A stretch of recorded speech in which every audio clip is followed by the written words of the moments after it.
Welcome to What Lies Ahead. I'm your host, Chris Raffini, lead singer of the Long Island band Overthrow. On my podcast, I explore everything related to the hardcore scene through the eyes of artists, promoters, and record labels. As always, please like or subscribe on all social media platforms. For more information and updates, check out our Instagram page at @WhatLiesAhead_podcast and find us on Facebook by searching What Lies Ahead. Now, on to the show. Today, I'm joined by Andy, lead singer of the Tehachapi hardcore band BDR. Andy was also the vocalist for Diehard Youth and has been a longtime voice in the California hardcore scene. BDR's new EP, Reaper Syndrome, just came out on Indecision Records, and we'll talk about the new release, the Tehachapi hardcore scene, his history, and what the future holds. Andy, what's going on, man? Thanks for coming on. Oh, thanks for having me, man. It's good to see you again. It's good to see you, man. It's been about we were just talking about that, a month since we did a couple of dates with you in California, which was awesome. Appreciate the hospitality. Great shows, man. We played Program and then playing your hometown at West Lane, which was that was an awesome spot, sick place, just fun show, good bands, man. That was a good time, man. Appreciate everything for that weekend. That was great, man. It's great to always meet new Long Island people. Long Island hardcore always rules. So everyone from there, I tell Mike, I tell everyone, Vinny, everybody that I know is like, man, everyone from Long Island is just cool, man. Like legit, just like I'm sure there's bad people, but like all the hardcore dudes I've ever met there from the bands are all cool, fast friends. So yeah, it was awesome. That was a great little weekend, man. Yeah, it was fun. And I appreciate you also as BDR, because we know we're both, old heads going to hardcore shows here. To get a weekend together takes a lot of planning. And I appreciate what BDR did because you had to have some people who filled in and helped out, like Paul on drums, and just awesome dudes just all along. It was just a fun weekend. Yeah, it's fun, man. It's also fun. Those guys have played in Paul and Rick have played in bands with or without you. Diehard Youth, yeah, those guys filled in on those bands back in the day or played in those bands. So just to have them back in the fold like was cool for a weekend and just kind of everything was great, man. Everything Yeah. turned out good. Yeah, fun weekend. So I guess let's start with you. We'll talk a little bit about like your history and leading into first show. Like when did you first start listening to hardcore? Do you remember where it was, what turned you onto into hardcore, and then your first show, and then what led from there? Um, Man, I don't even know if I remember my first show. My memory's terrible, but Mhm.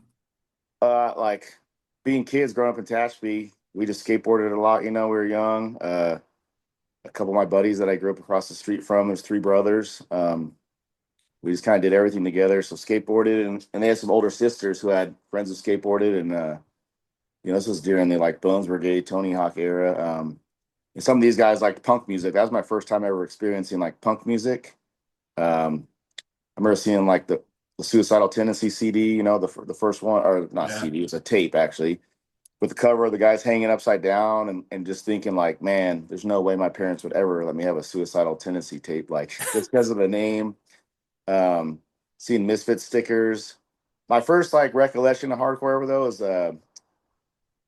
we were skateboarding out of it was just a cement basketball court, and the guys would bring out these big launch ramps, and we were little, so we would just hang out until they took a break, and then we'd try to skate the ramps. And I remember hearing like a crazy vocalist, and ended up being the Bad Brains, and it was like, this guy's crazy, and like that's such a cool name, like Bad Brains. Like I don't know if that's somehow that stuck with me for years and years.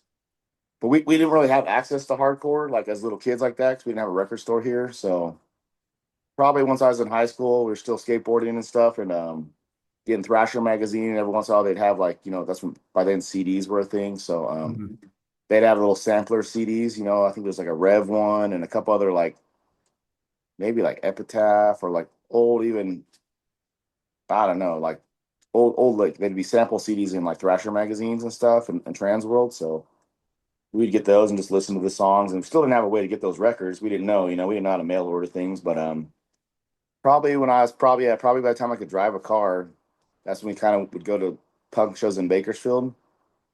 How far is that from you guys? Like 35 miles, so 45 minutes or so of drive. And even then, I think we just go because, someone from Taxfi's in a band, and we'd go there and kind of watch them.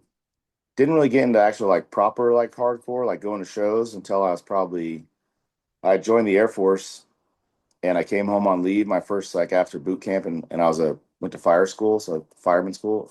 Um, Came back, and all my buddies that I grew up, those three brothers, we have friends from this little town called Ojai here in California, which is kind of up in the mountains away from Ventura. But so like all these Ojai kids that we grew up with just from parents growing up there. This kid Zarian moved out there from Boston, and he was into hardcore in Boston.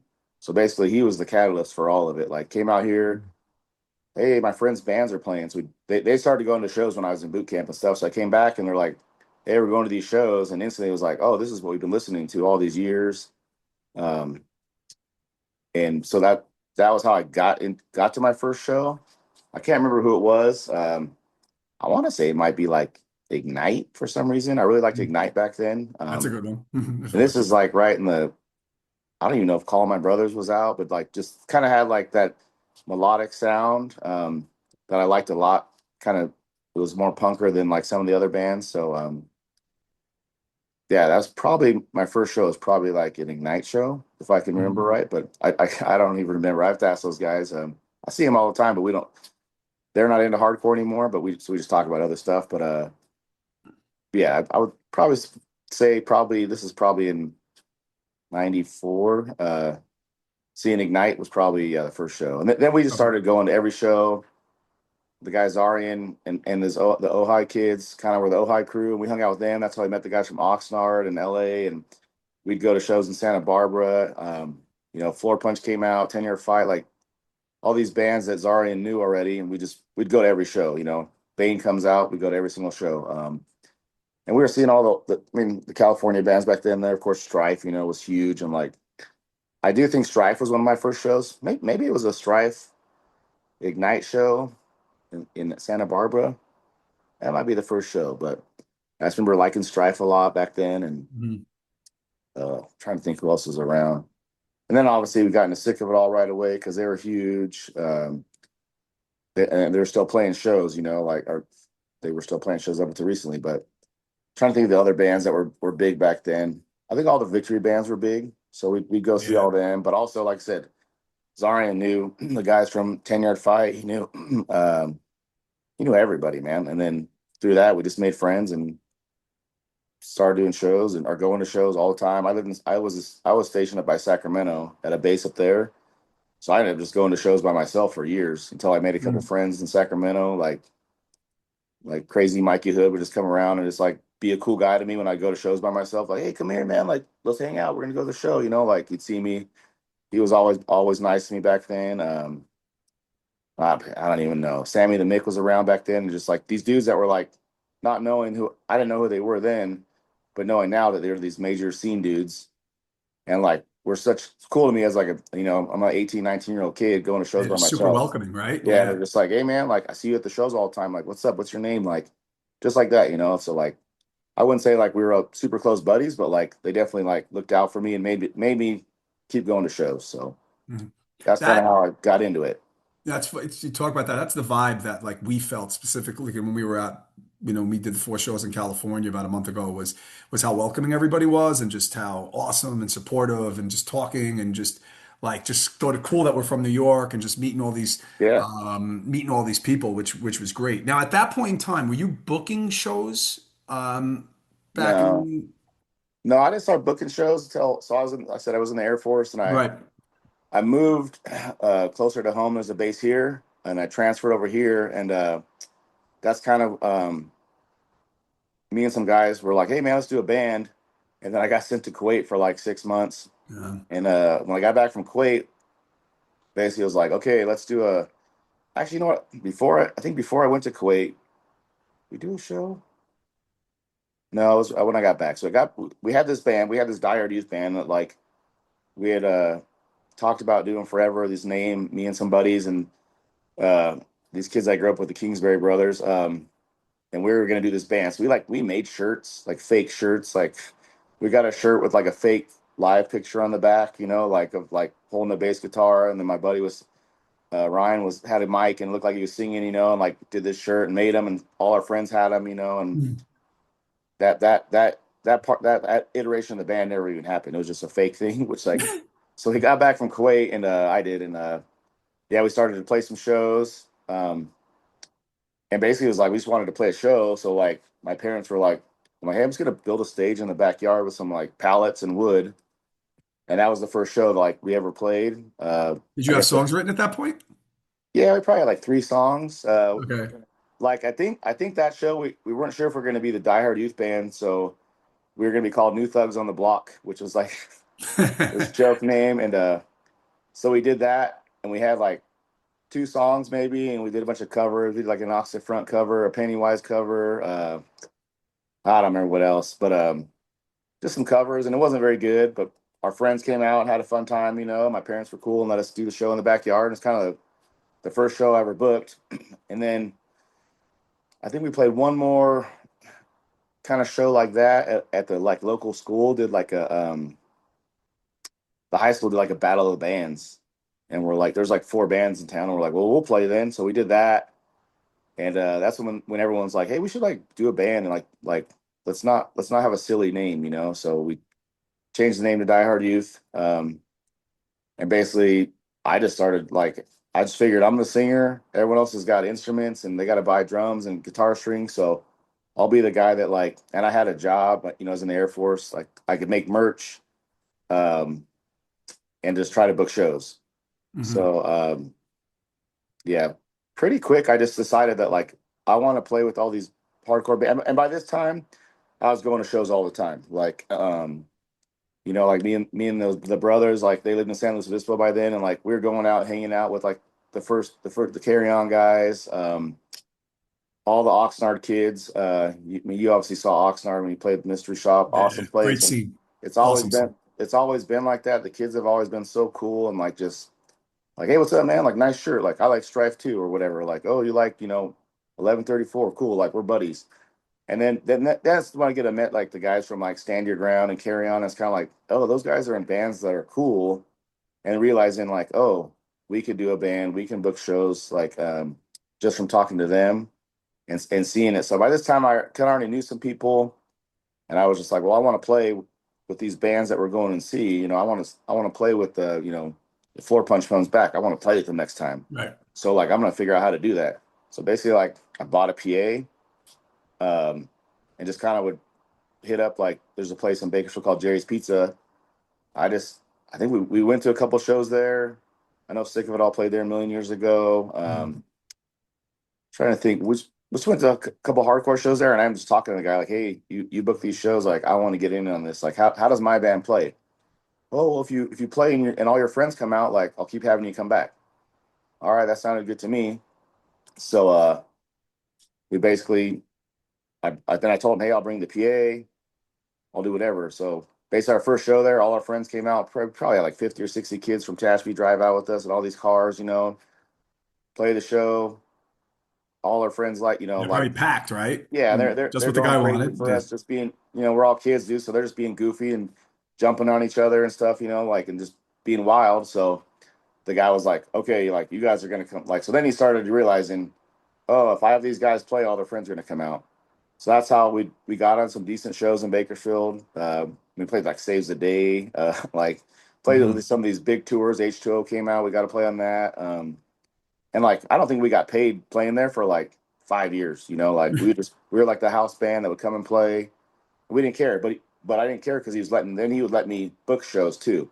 Like, Right. hey, So, I want to have my buddy this band Collision from LA that was awesome back in the day, or like uh you know uh In Control from Oxnard is going to come out and like do these shows, and I was able to do that, and just obviously all these young bands wanted to play everywhere like we did. So then we started trading shows and stuff, but that's how I got into booking shows, just kind of being like, I want to play with these bands, so I'm just going to book the show in Bakersfield, and all the kids from Tasby were going to come out. So it just kind of a perfect storm of just me being able to book the shows, all the kids coming out, seeing the bands they want to see, and it was local. Otherwise, perfect. you got to drive like 2 to 3 hours every single time. Every time, right? Yeah. Yeah. So which it's what you would do, but could be, a Oh little yeah. cumbersome sometimes doing that. Now, We still do it. yeah, you do it, right? Like so Die Hard Youth is was because it's obviously not around, was really, really good, man. Fast pace in your face, a little melody that you had. You had these two releases. You did the split with Dead Serious, and then you did Without the Kids. We would be dead. But then we'll talk to you. Covered Bust a Move. Um, You're too legit for the pit comp, which like with the movie Life, Candiria, E-Town, to name a Oh few. There were yeah. so many bands. How did that come about? Uh, I don't know how I discovered that. Like I said, basically like maybe through the movie Life guys. A million years ago, movie Life and Colorado's needed a show. Their show fell through. I booked a show at my parents' house. They came and played, and like kids loved it. I loved it. We've been friends ever since. Like that was probably Hmm. in, gosh, man, I don't know. It was right. It was right before this time next year came out, or maybe right when it did come out. But so just that and being on instant messenger back then and talking to people. Like I don't know if Vinny was like, "Hey man, like we're doing this song for this comp," or um, I somehow heard it. I know I ended up just being like, I'm just gonna ask them if we could do it. And so I messaged the Nothing to lose. people. Yeah, I just messaged whoever was putting it out, just kind of like back in the day, like, hey man, we're gonna play a show. Like, I'll book a show, give us a show, whatever. And they're like, yeah, sure. So we just went in the studio and did it, which is pretty funny. I mean, it's like so long. It's like 5 minutes long. It's like longer than the whole record, but yeah, that was pretty What cool. made you Like, pick that song? Was I it think like that's what you offered, or the bands were yeah, able to they just kind of pick? yeah they had like 3 or 4 songs that we could pick from.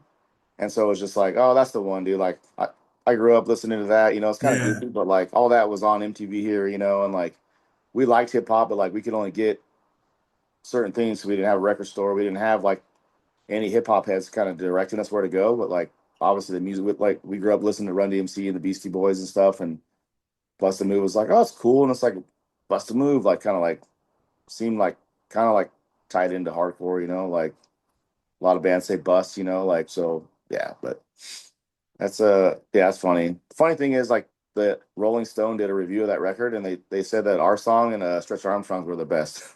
that's I got cool. I got a little clippy, I cut it out of the magazine and like saved it. I'm like, whoa man, that's big time. It must definitely probably led to more years on you guys. Had to have, right? Just because of Yeah, I mean I don't know how. how that works back then, Yeah. because there wasn't really streaming, but yeah, I mean, yeah, I definitely think it helped. People took notice of the name and stuff, and yeah. Yeah, absolutely. So let's talk a little about right now. Even though I was there and I saw it, talk about the Tehachapi scene, the shows, the venues. West Lane is a place that you got to show this Sunday, this Sunday coming up, right, for your record Yeah, release. yeah, Um, it's a really awesome spot. I remember just pulling up to it and yeah, walking in man. and like, oh, this is going to be like even the way the stage is situated, like where the area where the band plays the spot outside with the food. I don't know if that woman's there all the time with that Mexican food, but that's Yeah, phenomenal. The food was so yeah, good. yeah, she's there a lot. The beer was good. It's just a cool spot. So, talking specifically about that because that was my experience going there. Why don't you talk a little bit about the scene, the bands, and some of the venues that are going on right now at Tehachapi? Yeah, attached piece. I mean, whatever, where we're from, so we definitely rep it. Only venues right now are West Lane, which you saw, and then there's a girl and her boyfriend just opened a new one, or kind of opened a new one in kind of, you probably didn't go. We call it Old Town right here. It's part of Tashby, but she's got a real small like space for like, which is awesome though, and basically like she'll just let any band play there. It's part of a like a garage where they do like oil changes and stuff. But she's got this whole room dedicated to it. I think it's called the Shops, but she's done a couple of shows there, like 2 shows in the last like couple months, and it's cool because a lot of the young bands all want to play every show, but like I just can't have every single. I book all the shows at West Lane, so I do shows there. Those are usually a lot of people, and Sorry, Andy. oh, You always do Sunday matinees, give or take, right? Is that usually how it no, works no, that there? was the first one. That was the Oh, first oh, matinee. cool. That's why like I was definitely blown away at how that turned out so awesome for a matinee. Like That was a I good was a little one. worried if kids were going to come out, and like they came out, like had a good time. They're circle pitting and slamming for everybody. So yeah, definitely going to try to do another one eventually. But that was the first matinee. So usually it's a Friday or Saturday though Mhm. for there. And the shop though can do midweek shows, so that's cool because if a band wants to come through and it's like, hey, we just want to play somewhere, which we've all done that. I'll play your backyard. So that place just opened up, and then but West Lane is the main spot, super rad spot. The owners are cool. All the money goes to Really the cool. band. All the Yeah. monies go to the band, dude. They don't take any money. Which you pretty much. don't hear a lot about. I'm sorry, Andy. You don't really like to have that. There was a couple of Yeah, places, this maybe here and there, some places, but to do that, and I remember you telling me that. I'm like, really? Like, to open the place up like that. And look, for them too, it's like, there was a Sunday we are playing, the place was packed, they were getting business too, but still to be like that and be so and to do that, that says a lot yeah, about yeah. Huge props to them because they don't have. I mean, the Warriors played there to. I mean, probably 500-600 people is pretty crazy, and like that's a lot. they Yeah. weren't like, okay, man, like we need some of this money. Like, and obviously they do well with their sales and stuff, but never once have they been like, hey, like good show tonight. Like, just they don't care, and like they're not necessarily punk rock people, but they're punk rock in the sense of like they want to grow this for Tehachapi. They realize Tehachapi needs something like this for the kids and for people that want, and they do all kinds of music there too as well. They do bluegrass, Ah, it's ska, cool. so they do a whole bunch of stuff there, and it's really cool. But basically that's the main venue, and then the shops doing shows for people that when Wesleyan can't do a show or a midweek show, a band can come through and still have these kids come out and see them, and all the young bands could do like a four band of Tehachapi bands, which was kind of starting to be like that band that played with you guys, the Understated band. They're new kids, and like Yeah, not totally punk, but like just like kids doing music, and those kids like it was cool. they show up on time. They know how to tune their guitars. They're trying to get better every show. And they're at the shows. Like so. I always try to hook them up. And the Enemy Lines band, I think they played first. Like they're a new band. That's a couple of kids that have been in bands and they're playing. So like these guys want to play shows. Guys and girls want to play shows. So it's good to have that new venue too to like be able to just go out and play in front of kids more often. So It's great. And people clearly like going there. I remember the wall across from the restroom that has a couple of photos, black and white photos on the yeah, wall. those are cool. I don't know who's playing that. I forgot who it was, but it was just showed the place packed, crowded, Yeah. sing-alongs. Like it was really cool. Yeah, that was probably the Warriors show, but and Out of Line was playing, which Out of Line that's this weekend is their record release show. They just put out a new like I guess that's a I don't know if to call it LP, but it's a 12-inch. Some of those guys are in BDR from Out of Line, three of them. So like that's like our homies for sure. Uh, that record's really good. If anyone should check it out, pick it up from Findaway Records. They're a band that's been around for a while, just like super good live band, good energy, just like cool dudes. Mm, Trying to think Step by Step's another band from Tehachapi. mm, They're on Indecision too. They're definitely that more of a youth crew vibes. mm. Super good. And of course the Warriors are still playing. Yeah. That's kind of it as far as like bands. There's always bands coming and going, kind of starting and then fizzling out with some of the younger kids, but hopefully they're starting bands that are going to keep around and keep whatever style they're going to do and keep playing though. Yeah, and it also seems like other bands from the other areas of California are playing the HP as well. Oh yeah, I always try to like hook up, the homies. This band Stay Down's playing that show on Sunday, and like they're from Visalia, and they just put out a record that's like crazy good. Why's my hold on a second here. Yeah, sorry about that. No worries. Yeah, Stay Down from Visalia. They play a lot. There's a bunch of bands from the AV. This band 92 that's really good that comes out. Mhm. Nunya. Then even like the bands from LA will come out. Certain buddies of ours are just bands that we try to get. If I know kids like a band in town, like, oh man, have you heard this? Like, I try to get them to come out. Get them down, get them to play. Yeah. And a lot of these kids they're all just hardcore kids. So like, I just hit them up on Instagram. Hey man, you want to come out? Like that band, The Difference is like the guys from Start Today's other band. They're gonna come out. Eventually. Like, there's so many good bands right now all over. So it's just like It's a good thing, right? it's like it's almost like shooting fish in a barrel. You can just pick one out. And if they want Right. to come out, it's gonna be cool. So and the kids are gonna like it. So it's kind of easy to book shows that way. Cool. So let's talk BDR. When did and then we'll get into the new EP, which I told you, we were texting, which really does it rips. Like you played some of the songs when we played with you guys, and you guys got such a great reception. That one video I took of the circle pit Yeah, was it's so awesome. awesome. Yeah, it looked. Yeah, it was just was great. Everyone was super super energetic set. You have a lot of energy, but How did BDR start? It's with your son, which is really, really cool. Yeah. He plays with you. So how did you guys start? You also have a couple of releases as well. Basically started.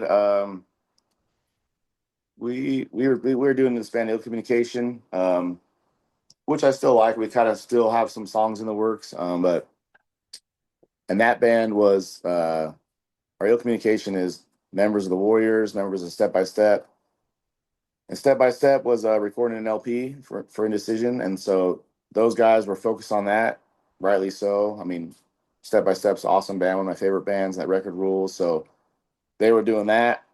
The Warriors were still playing, and by this time, Brody, my son, was we were already going out on tours with the Warriors, doing merch for them.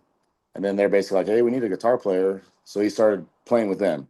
So Mm, communication kind of went to the side just because it was like Warriors and Step by Step's the priority for everyone else, which is cool. But then Brody was just like, "Hey, man, I want to write these. I want to write some songs that sound like Count Me Out, like stuff that basically he's been listening to his whole life in my car, driving around. So like, mhm. Count Me Out, Carry On, Striking Distance. So like, I'm like, yeah, write some music, and I'll do some vocals and lyrics, and let's do a demo, and let's put it out. And if people like it, then we'll play a show. Yeah. And so that's how it started. He started writing songs. The guys, Jerry, Jaron, and Tyler that are in the band now, they all kind of they're in out of line, but they have a studio. Jerry has a studio at his house in his like back shop. So we went there to do the demo, and we're like, hey, like we need a drummer. So Jaron's like, I'll do it. And then Tyler's like, I'll play bass on it. And like, just for recording. And they're like, I'm like, oh man, like me and Brody were talking, like, be cool if these guys like wanted to be in the band, then we could have a band, dude. And it's kind of like, Mhm. I don't know if, I don't know how it came up, but it's kind of like, hey, like, would you guys want to play a show? And they're like, oh yeah, dude, like totally. We want, like, can we be in the band, kind of a thing. And it was like, oh yeah, for sure. So Mm. totally happened kind of organically as far as just like hanging out. And those guys are super cool.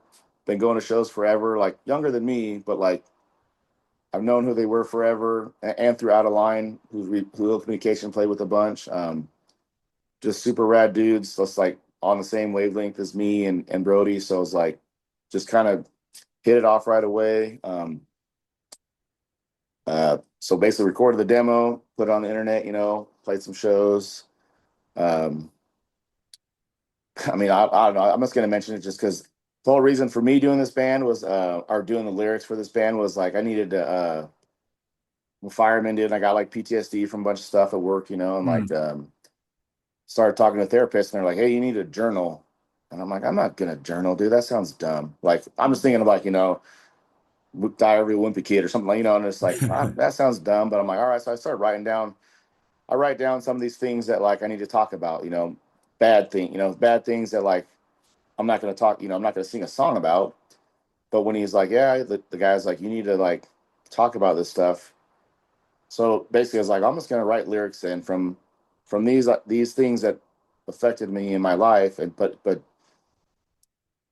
in like a, what do you call it, like a read, man, I'm drawing a blank now. Metaphors, I guess, like, Yeah. so like a lot of Yeah. these songs are just kind of like things that have happened, that affected me in a certain way, that made me feel a certain way towards, society, people, like certain things you see at this job that you're like, man, I can't believe someone would do that to their kid, or be this such a person that you wanted to go out and have fun, and you end up killing all these people because you had to drive drunk, like these feelings that I have and stuff. So that's basically a lot of these lyrics are kind of about that, like in a nutshell of just being like, without saying a bunch of like crazy stuff, that would bum everyone out, like, but it's been a good Mhm. process for me to be able to talk about some of this stuff and to get it out there. And then I've had other people go like, hey man, like, and I think I talk about some of the shows about, checking in on your friends and stuff. Like we've Oh, all you had, did when we played with you. yeah, Yeah. we've all lost people lately, or constantly we are, as we get older, especially me and you, like it seems like we have more funerals than weddings now, Fortunately, you're right. Yeah. So like that was the reason for me doing this band, and like it's been good, and like not that I'm running out of things to write about, but like it's been nice to be like lately be like, oh man, like I think I can write about some just other random, like stuff that's not so like dark and you know like it and so it's been a good like therapy for me to do this band and with my kid, you know, like it's fun just to be like That's awesome. sitting in That's his so room, he's cool. writing It songs. really Hey, I is. wrote a song. We go in there and like sit down and like dissect it and then like send it to the guys and the guys, oh yeah, that's cool. And then, you know, then we're gonna go in the studio eventually and knock it all out. So Yeah. That's but I awesome. feel Brody's an awesome dude. He really was when we met with him. And it's like you said it. I think it's right too. And I'm hearing you talk about it, but like doing it at this point in time, I'm 48 years old. And being a singer, if you want to call it that, what I do, but like the lyrics and all that, it's just tremendously therapeutic. yeah. And it just the release is just awesome to do that, and to do this with your son is probably even more meaningful. Oh yeah. Yeah, so you released that demo, which is awesome. The new EP is great. It really, really is. It's Thank you. 4 songs, straight up hardcore in your face. It's great. It really, really is. And I wanted to talk. Well, I guess we'll start with Reaper Syndrome. We'll go in track by track, like Yeah, musically, lyrical, like the lyrical tone and stuff like that. But sure. first, how did you connect with, which you've probably known forever, but how did this release connect with Indecision Records? Yeah, I mean I've known Dave literally I've known of Dave since probably I mean we talked about Strife already, but the first time I saw Strife in LA, I can't remember. It was a big show, and I remember the guys from Ohio and being like, "That's Dave Mandel. He owns Indecision Records," and it's like he owns a record company. I'm new to heart, you know. Mm, I'm thinking like you know like oh where's his limousine at? You know like I don't know like he owns the record company that Strife's on, and I'm like well Strife's huge.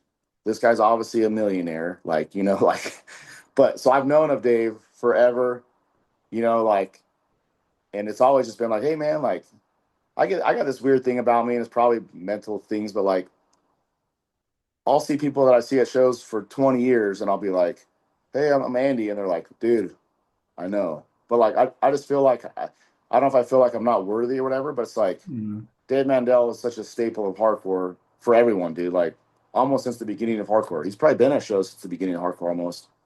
But like he's just been such a force in California, putting out so many great records, being a great dude at shows, friendly. I've been to his house 4 or 5 times. He probably doesn't remember because like I went there with other bands that were on tour. We'd go there. You know, the tours would stop by, count me out. It's there. We're going swimming in his pool. mm. Um, uh, yeah, just stuff like that. Where it's just like, you know, like he's just been around, and I've always wanted to do a record with him. You know, like on Indecision, just because I have friends that worked with them, and everyone has everything good to say about it. And finally, just kind of was like, hey man, like really want to do a record with you. And when the BDR guys, which I think this is the best band I've ever been part of, just like other bands have been fun and cool and like oh the music's good, but this one just the guys are cool. Everything just is so easy and fun. Uh, We hang out, you know, like we have barbecues and hang out. Uh, we'll go to Bakersfield and hang out. Me and my wife will go. We'll have dinner with them, you know, like stuff like that. So like just the whole vibe of it's cool, and it's like this is what I need to like strike gold with this. So kind of just email Dave and just kind of hit him up, and he was like, yeah, let's do it. So like, which was like mind blowing that like how I was just like, oh man, like thought I was gonna have to go wash his car or something like that, you know, like. But But it came out, yeah, it came out great. The sound is great, not overproduced, but just sounds good. Love the emphasis because with your voice, what I love is you could hear it clearly with what you're saying. But it's thank just you. got a powerful voice to it. The songs are straight up hardcore, as I said. And so let's start with the first song, Yeah, Reaper Syndrome. Let's talk a little bit about the music there and then what you were going with lyrically. yeah, music. I mean, kind of like we wanted a song. We knew we were gonna do this little promo. Um, we wanted to get it out for the summer and be able to play it, you know, and kind of came out a little bit later than we wanted, but whatever, it's no big It deal. always But happens. Yeah. yeah, we wanted to have it out for those Killing the Dream show we did, the reunion show that was really cool. But whatever, you know, that's hardcore. But so yeah, that we wanted a song on this promo that would kind of have like a bass intro that like basically you'd play first at a show. Like I think of like obviously when you think of a bass intro, you think of like it's clobbering time. I'm like, hey, Yeah. we need something like this where like you can play the bass a little bit, and people know what's coming. So like musically, that's kind of what we were going for at the beginning. Lyrically, it's a kind of like I said, like talking about basically like this Reaper guy is like a kind of the little logo of the band. Cool cover too. I Yeah, glossed over that. I really like the cover a lot. We'll get yeah. into that in a sec. Yeah. Our homie Ruben from Tash, we did the art for that and from the Dead Souls one. So super good artist, super cool guy. But the Reaper guy, like and a lot of the stuff ties into like a lot of the metaphors are from a sci-fi books that series that I Mm, really like. And kind of there's a character, a Reaper character in this book, and basically the dude's always struggling with like trying to do the right thing, but also it's like, well, man, like I want to do the right thing, but like I'm trying to save all these people, so I got to do a bunch of bad things, mm. like I got to do war, I got to do war things. So that's kind of what the song is about, basically being like, I'd rather just chill and like have everything go cool, but like, when it comes time to do certain things, you're gonna have to get your hands dirty, basically. So Right. it's kind of where that came from. But Great song. Great one to open up the EP with too, by the way. oh, thank you, man, appreciate that. Sounds like the way you were talking about it, you knew that was going to open the EP, just when you were talking about the bass line and everything. That's kind of what when we wrote it, like with talking to Brody, I just go sit in his room and we're just like, hey man, like we need a song with like a bass intro that leads into like a mosh, like a sing along mosh, just like be a cool like set a lot. We're always I'm always thinking of the live show, even more so than like on record. Like I want to play a show and I want kids to sing along. I want to circle pit stage dive. So like that's what I'm always thinking about. Like, would that make me like want to sing along, or would that Mhm. make me want to stage dive? So that's definitely we kind of wrote that intentionally. Yeah. Now the guys are talking like we're like after you put it out, of course you look at a release and you're like, what could we have done differently? What could we have done better? So It like always happens. The second guessing yeah, almost in a way, right? When you put something out. Yeah. yeah, like well, if we did this song first, would that have been better? And it's like, oh, maybe I don't know. Like, yeah. So that's funny that you brought For that up. whatever it's worth, that one, that's a good way to open it up though. All right, that's cool. And second, you have Iron Minds, the Warriors. Yeah, our buddy Marshall sang on that again. Known those guys for a million years, just taking the shows and their little kids. Then they started the Warriors and became a force of nature. Yeah. They're still doing it, still playing shows, still writing some music. I don't know. That's just the biggest band, like one of my favorite bands, always will be. So it's always cool to be able to have Marshall on a song, have the homies on there. Yeah, that song's basically about basically like the Tehachapi hardcore scene. There's probably about 20 of us that still from almost day one, kids that like basically we started going to shows back then that we still talk in a group text, and kind of that's this Iron Mind collective thing. We have like little every once in a while. We haven't done it in a while, but we'd go rent a house somewhere and everyone would try to fly out and meet up and hang out for the weekend. And I think it started as a clothing company. One of the guys did Iron Minds, a clothing company. Then it kind of turned into just a group of friends. And then me and Donnie and Joe Hmm. uh, redid the Warriors record, War as Hell, repressed it, and used that Iron Mind Collective just because a bunch of friends again got involved in it. So that song is basically about that group of people that and it's always growing. I would say new people kind of just being part of this group of people that it's hardcore. So you could be 18 years old and meet the 40-year-old guy, and next thing you know, you're hanging out, your buddies, and like you're basically like part of the crew, whatever. Right, It's right. kind of a thing. So that's what that song's about. Just that, and that's why I wanted Marshall to sing on it. So Yeah. Great. And fits perfectly, by the way. Um, Helldivers. yeah, that song again kind of was about. I like that song. The first line is pretty much a throwback to this band With or Without You that we did. I don't remember what the name of the song was, but that I Want to Be Hated line was like kind of that was a song about basically living my life like how I want to live it, whether people like it or not. And like, so it's kind of like, and the guys from Out of Line that are in this band, like really like the With or Without You band. Like, so it's kind of cool. They were like, oh, that's my, I was Mhm. really into that. That was they're younger, so that they didn't see Die Hard Youth. They saw that, like that's where they know me from. Like, oh, I went to your With or Without You shows. So, yeah, I really, I like, I'm like chuffed with myself or pleased with myself with that first line. Just kind of makes me like happy to be like, oh man, I was able to bring that back. But that song's just about like, again, like basically there's a line in there like sometimes good people got to do bad things, and it's like I feel like I've lived my life that way. Like I've always wanted to do the right thing and the easy, not the easy thing, but the right thing.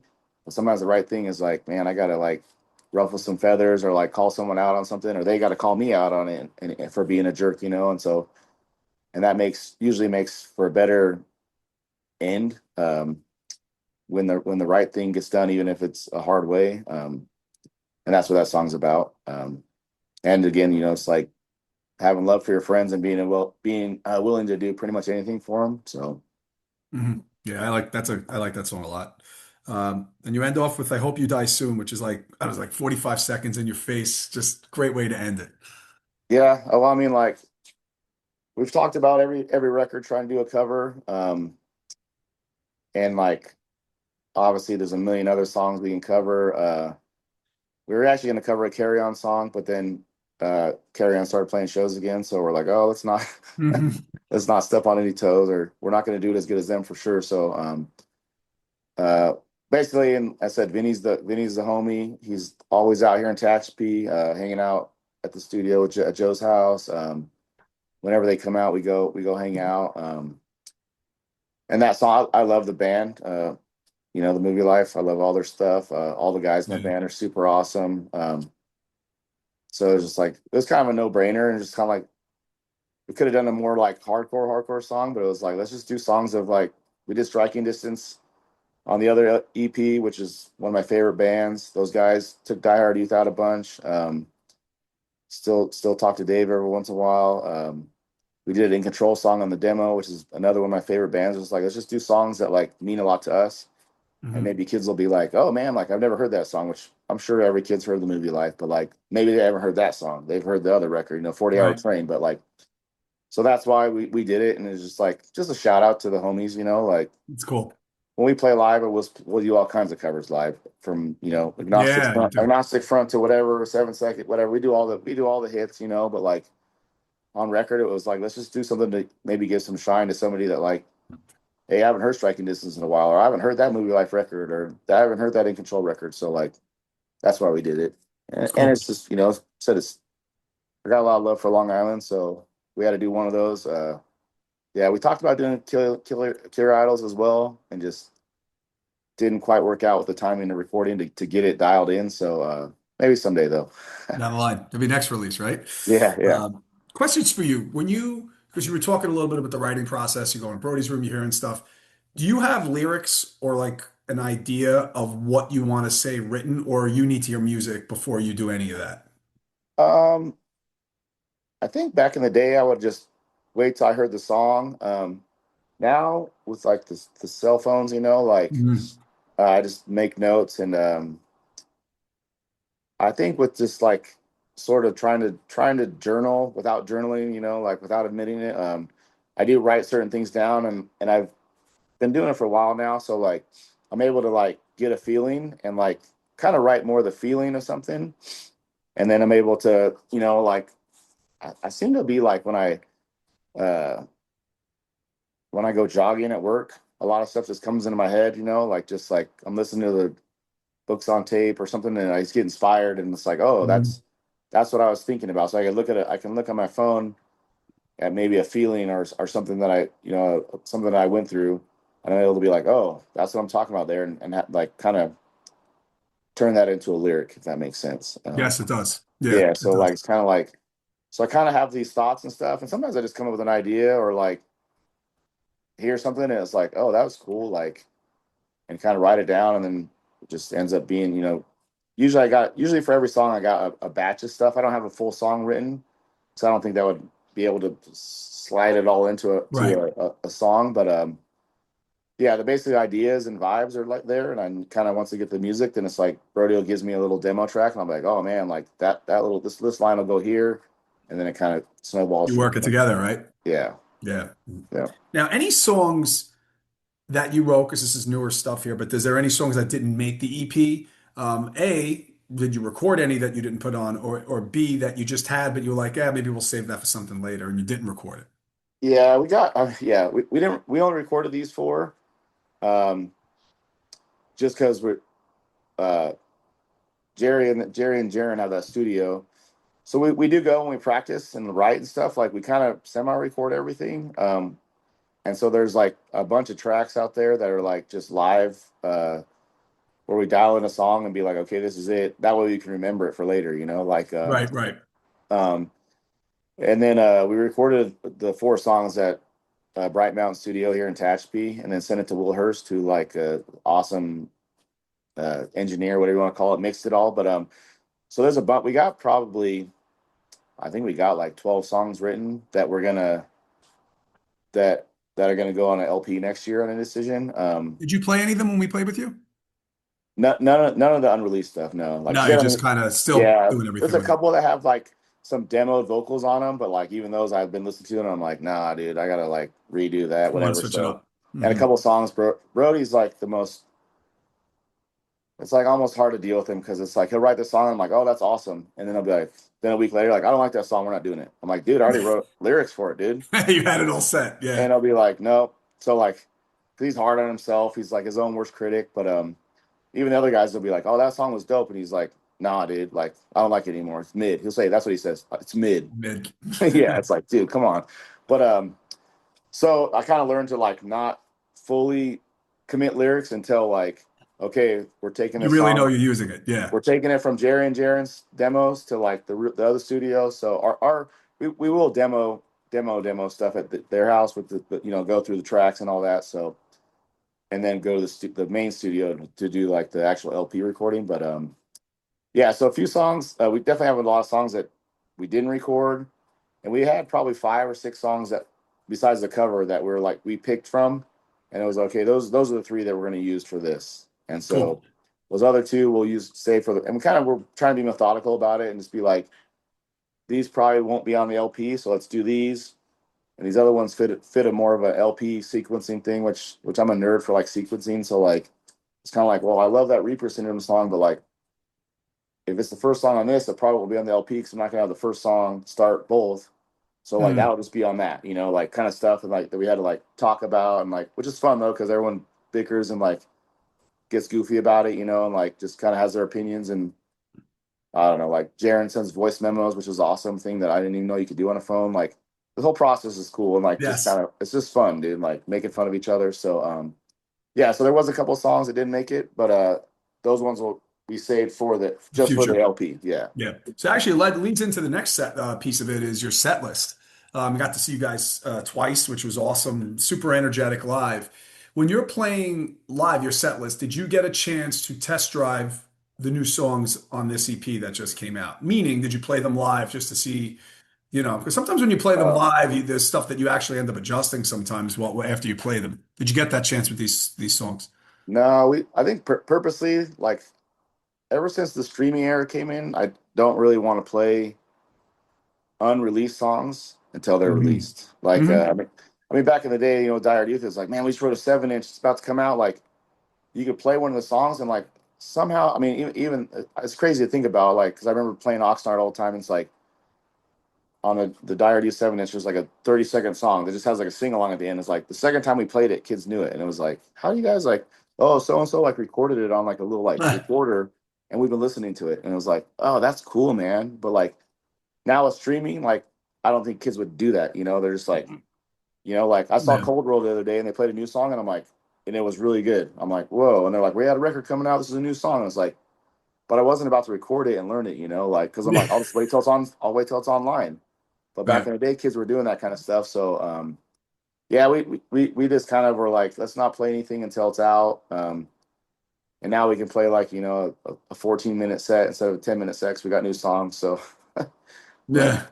No, you got some new songs. So that's for your set list. Like, what are a couple of favorite songs that you enjoy playing from BDR live? um, I kind of like them all.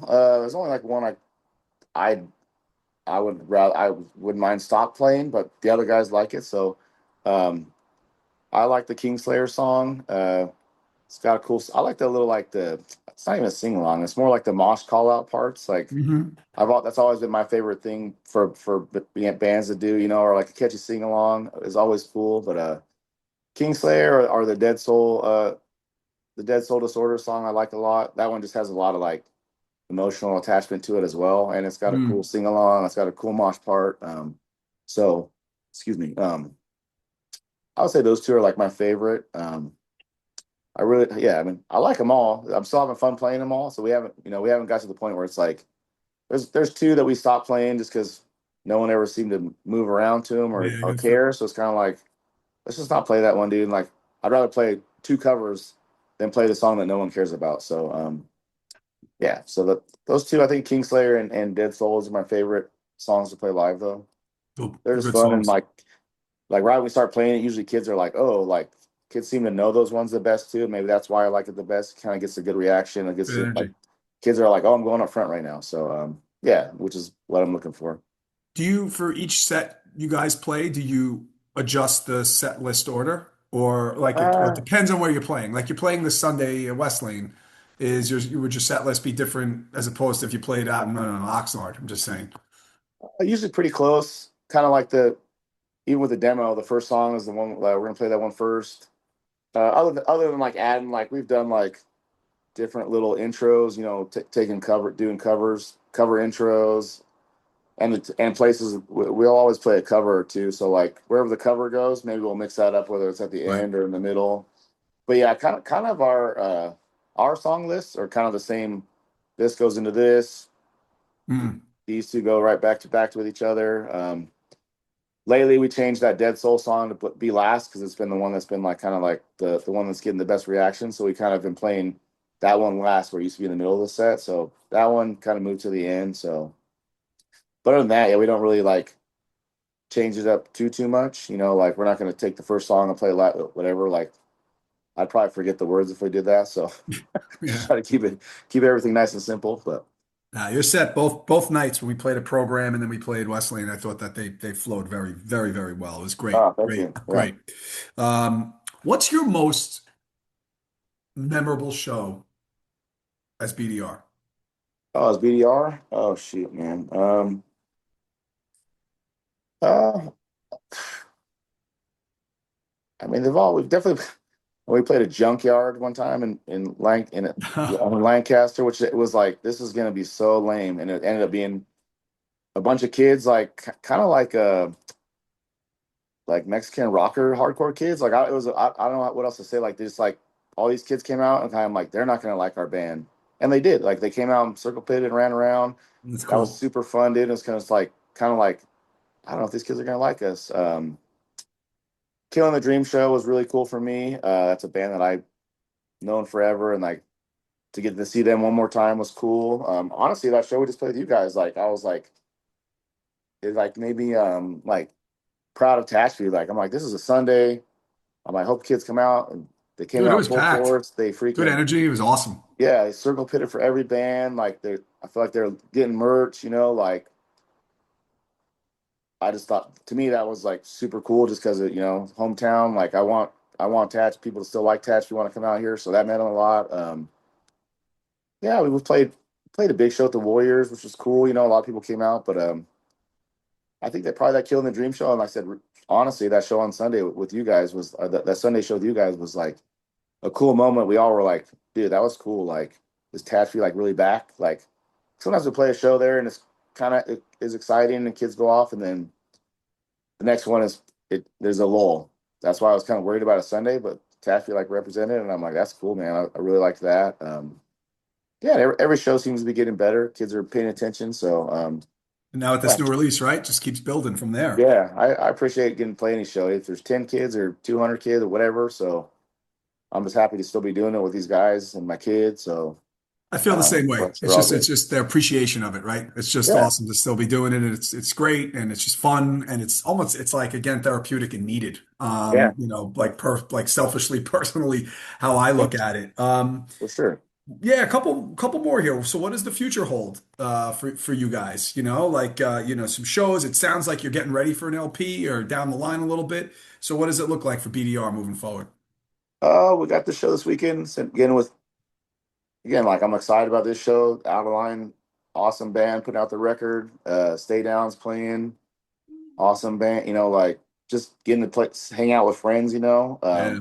At every show. We're playing a festival in September in Arizona called Within These Walls. I went there last year Oh, that's before. right. You're doing that. That's a Yeah, great. Sky King yeah, Falling's on that. Incendiary. Yeah, it's yeah. great. And Cindy is going to be on it. I'm the Avalanche is on it. Like so many homie bands. Set Your Goals is on it. Time Heist is on it. Eyes of Salt, like all these bands that it's like a reunion, dude, like high school Yeah. reunion. Like, and again, like it's gonna be cool to see Incendiary again. Like Comeback Kids on it. Like Comeback Kid when they first came out, Diehard Youth did a bunch of shows with them, with or without you played a bunch with them. Like I haven't seen them in years, but like that's gonna be a cool to reconnect with those guys and just hang out. And like yeah, that festival is gonna be awesome. The people that run the fest have been super cool. Like I said, I went there with the Warriors last year, and they're beyond cool to all of us. And so, like when they invited BDR to play, I was like, "Oh, dang, that's cool, man!" So super psyched on that for that opportunity. We got some other stuff in the plan for shows. Yeah, then writing the gonna or finish writing the LP and start demoing, recording it, and that's kind of it, man. Just hanging out, nothing crazy. Yeah, I mean, just trying to play some shows, booking shows, just whatever, man. Trying to hang out with the friends. Right, man. Keep it moving, right? Yeah. Now, Andy, thanks so much. This is awesome, awesome conversation. And people listening, obviously, listen to Reaper Syndrome. It's awesome. And around the area, which I know people have seen you, but if you're around that California area, definitely check you guys out. The energy is just incredible. So, anything you want to end with before I sign us off? No, man. Thanks for having us. It was awesome meeting you guys. Your guys' sets were killer, man. I think that's why people were so down. You guys are so friendly. Long live Long Island hardcore. Yeah, the Tehachapi Long Island connections is cool, man. Can't say that enough, dude. Crime Stereo, you guys, Avalanche, Movie Life, Kill Your Eyes, all those bands, man, just super cool dudes. So I appreciate that, and big shout out to you guys, and probably see you guys in October when I come out there with the Warriors. They're playing some shows, gonna play New York, Yes, so Mike and hopefully I are we'll gonna definitely meet up with you guys and go to a hopefully show. we'll hang out then. But Mhm. yeah, appreciate you doing the podcast. Doing the podcast is an awesome part of hardcore, and I know it's underappreciated, but I appreciate it. So keep doing what you're doing. You guys got a great show, so I appreciate having us. Thanks, buddy. Thanks. Hang tight here. I'll sign us off and then we'll chat up when we're done. All right, thanks, Yeah. Chris. Thank you. Thank you for listening to the What Lies Ahead podcast, which is available on all streaming platforms. Go save the What Lies Ahead podcast playlist on Spotify that features all bands that were on the show. For more information on future episodes, you can go to my Instagram account and follow at What Lies Ahead _podcast and on Facebook by searching What Lies Ahead podcast. See you on the next episode.